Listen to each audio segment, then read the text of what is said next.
My name's Ben, and I play in the Dillinger Escape Plan, and you are listening to The Interviews Show.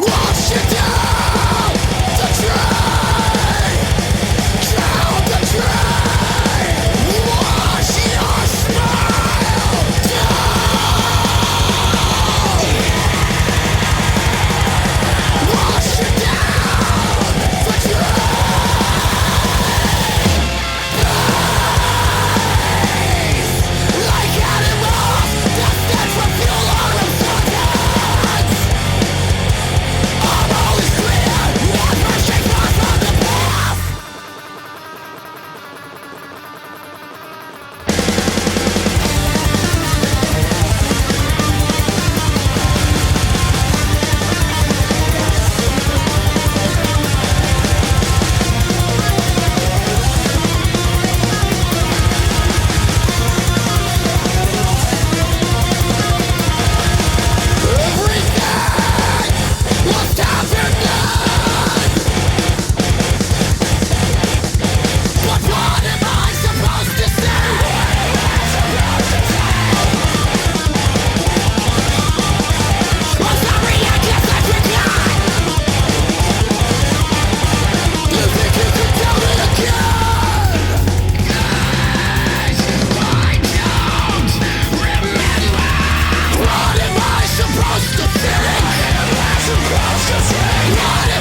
my car through Morris Plains, New Jersey.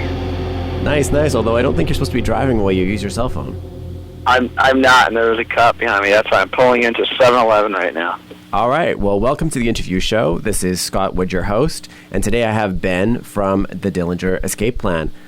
Ben, thanks for coming on the show.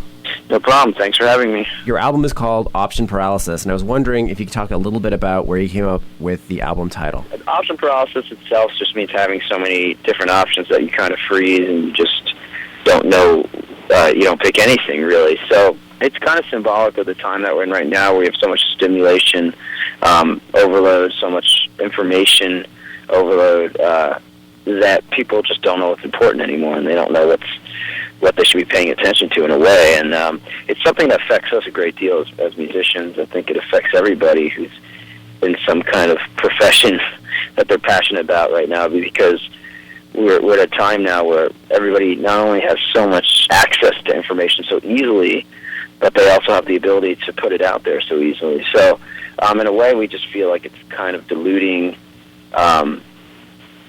culture and art, and it's something that bothers us and that we've been thinking about a long time. Especially being a band that started before a lot of this stuff was really prevalent. Like before there was MySpaces and tons of message boards and blogs and YouTubes. We were a band before there was all that stuff available to us. So there's a little less of a blueprint out there for how we should be doing things and what was going on in different scenes and around the world. So in many ways, it's been great because we've been able to use these kind of tools to benefit us, especially a band like us. But at the same time, we feel like it kind of has affected things in a negative way as well. Great. So can you talk about the last time that you felt that you were in an option paralysis yourself personally? Probably today at the diner. There's about 5,000 things on the menu, and I always end up just getting the same thing because it's too overwhelming. I just never really try anything different because I get option paralysis, you know, and I think that's pretty representative of our time right now. I was listening to another interview where you were talking about it a lot, and you were talking about how now that there's MySpace, YouTube, and there's so much of a proliferation of information that it didn't really leave much to the imagination, and meaning that everybody knew everything about a band before they went and saw it. And I found it interesting that you guys would say that because you're one of those bands that is known for their unique and induplicatable live show.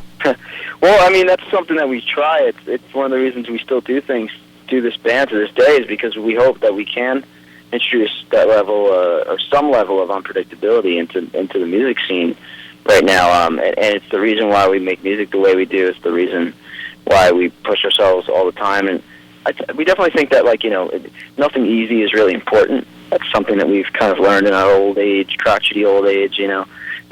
Nothing that's ever been important to us and ever made any real sense to us has ever been something that came easy. So we continue to try and put listeners and put ourselves through slightly uncomfortable situations in order to try and create something that pushes the boundaries and challenges people a little bit so that it does make some kind of meaningful impact, even if it doesn't make a large impact on the mainstream necessarily. Yeah, I was reading this great quote of yours about how you guys love playing for audiences that don't understand you.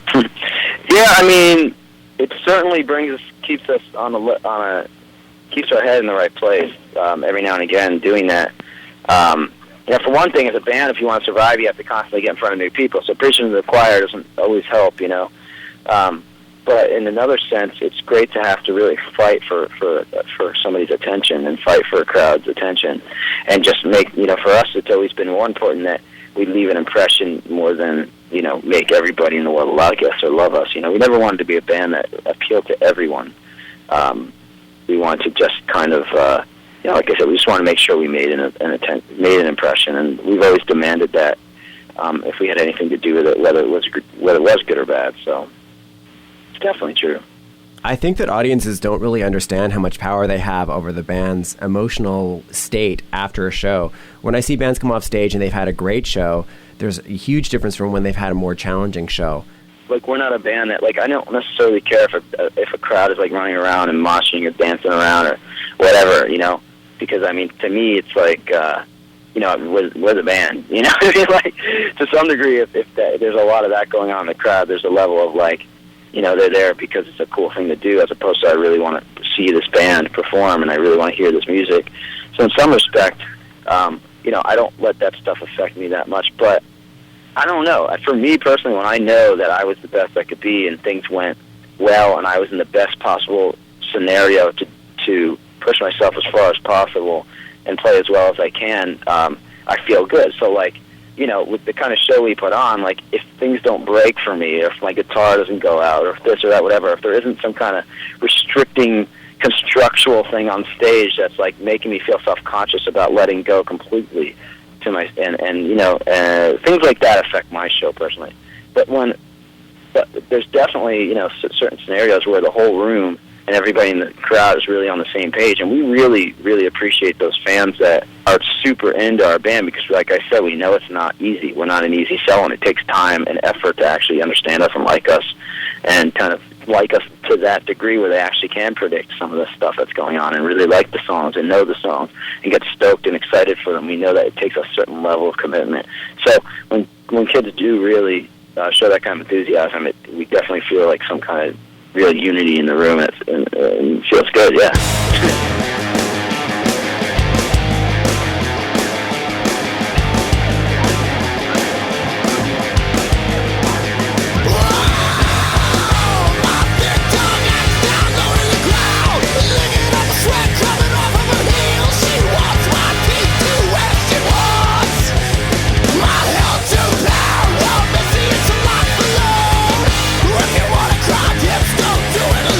Don't say no, damn, no, not for me.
Ben, and I play in the Dillinger Escape Plan, and you are listening to the Interviews Show.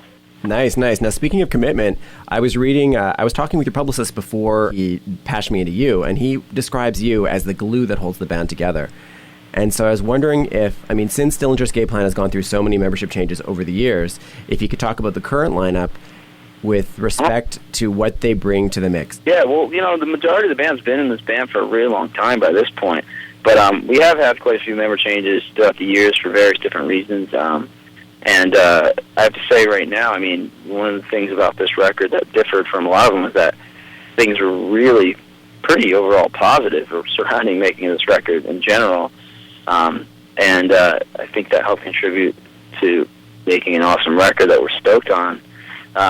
Billy's the newest member of the band. He's our drummer. He's really pretty young compared to the rest of us and enthusiastic, has a lot less experience in the touring thing than the rest of us, and he's doing a lot of things for the first time with this band, and it's really exciting to see his energy and fire. He's got this nervous energy that we probably haven't had to this degree since we first started, and, where we were constantly fighting for attention and usually playing in front of people who didn't like us or want to see us or hear us. So he's kind of got that attitude because he feels like, everyone's here to see him fail because he is filling such big shoes, and we have had some pretty amazing drummers playing this band. So I think that's added that's been a really positive thing for this band. It's really helped push this record to the next level in many ways.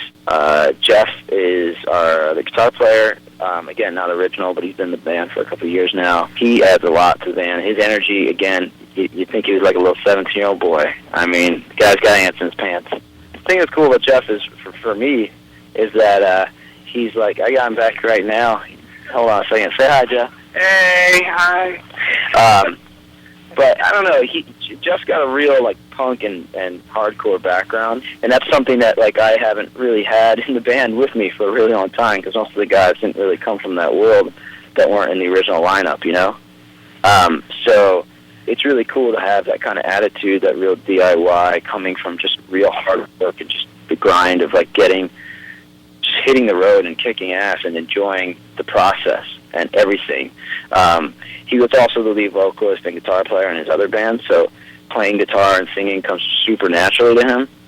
So it's been really great to have someone who can do all kinds of backups and harmonies, and so he can be, seriously is it virtuosic? Is that a word? Hold up, I got to stop you here. What did he get at 7-Eleven? What did he get at What did you get? Did you get something at 7-Eleven? Yeah, I think he got a pack of Magnum condoms. I had to go in and show ID for him, so I'm assuming it's either that or Tampax or some kind of adult product. But yeah, you had to show ID for condoms. He's got a big. You got to show ID for condoms. People have been using them for. Yeah. We're in Jersey. It's like we're in a Bible Belt. They don't like to, encourage safe sex. We won't disband from the order, the orthodoxer, and follow the day until the years found cold and in the past there was no remorse. We had none, we kept on with no trace of a regret, there was no remorse. No slow for the body, watch them turn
Ben, and I play in the Dillinger Escape Plan, and you are listening to the Interviews Show.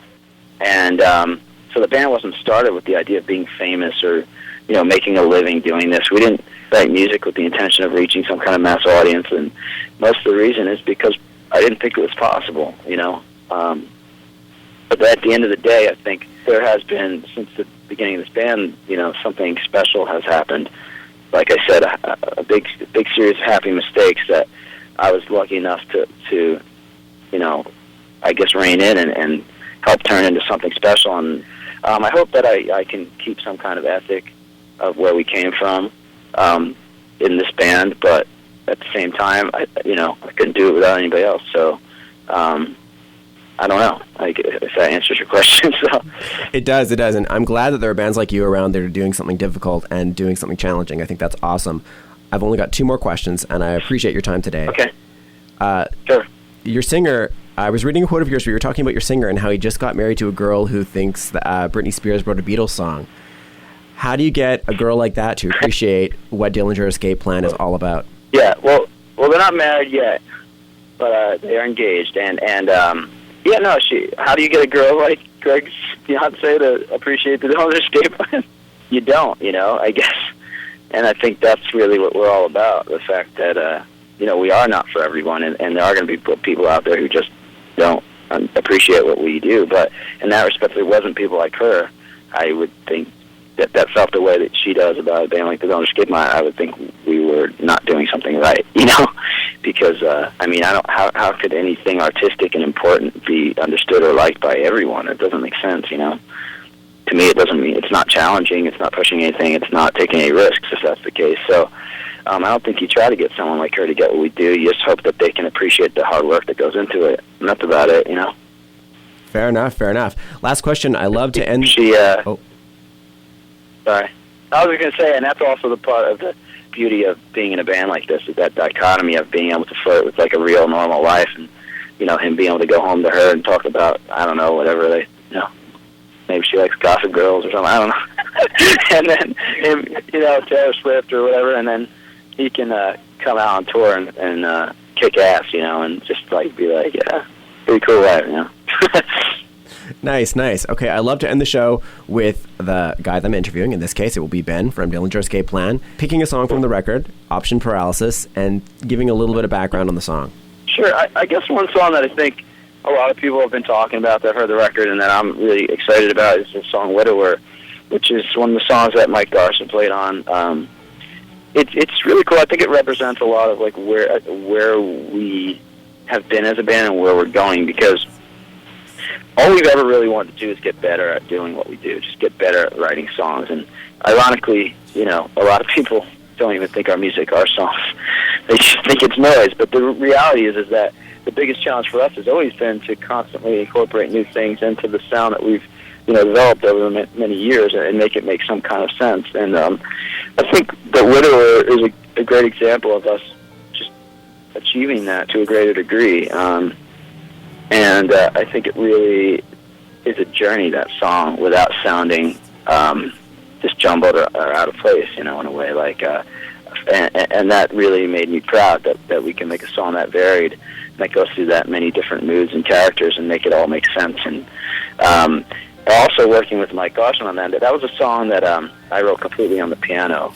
And then having someone like Mike, who's been playing piano professionally for over 40 years, come in and do some interpretations of some of that stuff, it was just a huge honor, and it was amazing. And like I said, I think that represents a good idea of kind of a mature level of the band, I guess, When you walked away, I've reached your name. As you walked away, as you walked away. We can never get back what we choose to throw away. When you walked away, I've reached your name. As you walked away, as you walked away.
so true.